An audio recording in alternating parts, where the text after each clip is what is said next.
Katie M. Palmer. The Wired Guide to Climate Change. Those who've studied this shift say it's because of the recent waves of unsettling, climate-related news. The problem is now knocking on everyone's front door: record-breaking heat and cold, ravaging hurricanes, rampaging wildfires in overdry forests. It's not distant, says Anthony Lizarowitz, head of the Yale program. There's a phrase I like that describes what's happening, and it helps us grasp what might be next: peak indifference. It refers to the psychology of problems that become too big to ignore. Peak indifference is a coinage of the sci-fi writer, blogger, and activist Cory Doctorow, who is, full disclosure, a friend. You can think of it this way: often, when society is facing a problem that's terrible but slow-growing, we ignore it. We're indifferent to the problem. Climate change isn't the only example. Think of digital privacy or income inequality, but it's perhaps the toughest to crack.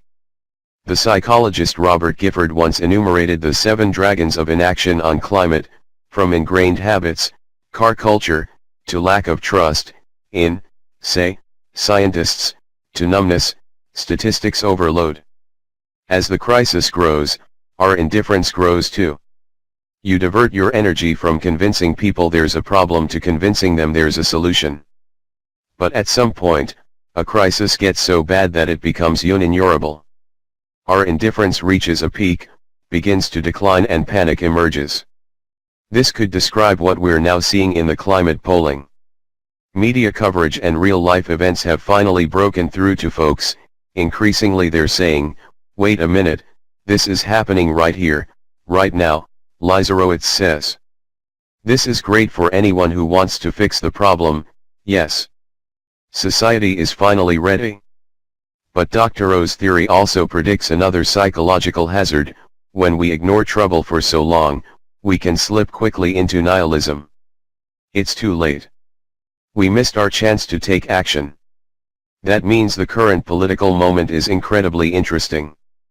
Anyone who wants to deal with climate change may have only a brief window to sell the public on a plan. In his new book The Uninhabitable Earth, Life After Warming, the writer David Wallace Wells talks about the value of panic to pushing collective action. Doctorow says it's the point where you divert your energy from convincing people there's a problem to convincing them there's a solution.